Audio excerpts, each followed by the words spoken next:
দেশে 5 দিনে 3টি ভয়াবহ অগ্নিকাণ্ডের ঘটনা ঘটেছে।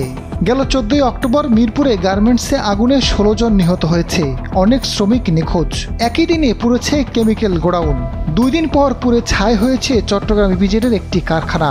সর্বশেষ দেশের প্রধান বিমানবন্দর হযরত শাহজালাল আন্তর্জাতিক বিমানবন্দরে আগুন লেগেছে।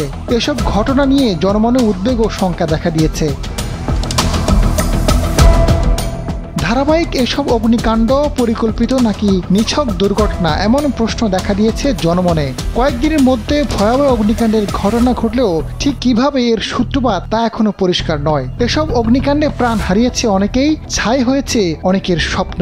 মুহূর্তে পুড়ে ছাই হাজার হাজার কোটি টাকার সম্পদ। দেশজুড়ে অগ্নিকাণ্ডের ঘটনা নিয়ে বিবৃতি দিয়েছে সরকার। শনিবার প্রধান উপদেষ্টার ভেরিফাইড ফেসবুক পেজে একটি বিবৃতি প্রকাশিত হয়েছে। বিবৃতিতে বলা হয়, অন্তর্বর্তী সরকার দেশের একাধিক স্থানে সংঘটিত কয়েকটি বড় অগ্নিকাণ্ড নিয়ে জনগণের উদ্বেগ সম্পর্কে সচেতন। সকল নাগরিককে আশ্বস্ত করতে নিরাপত্তা বাহিনী প্রতিটি ঘটনার বিস্তারিত তদন্ত করছে এবং সর্বোচ্চ সতর্কতার সঙ্গে মানুষের জীবন ও সম্পত্তি রক্ষায় কাজ করছে। সরকার জানিয়েছে, ধ্বংসাত্মক কার্যকলাপ ও অগ্নিসংযোগের কোনো বিশ্বাসযোগ্য প্রমাণ পাওয়া গেলে তাৎক্ষণিক ও দৃঢ় পদক্ষেপ নেওয়া হবে। কোনো অপরাধমূলক কর্মকাণ্ড এবং উস্কানিমূলক আচরণকে জনজীবন ও রাজনৈতিক প্রতিক্রিয়া ব্যাহত করতে দেওয়া হবে না।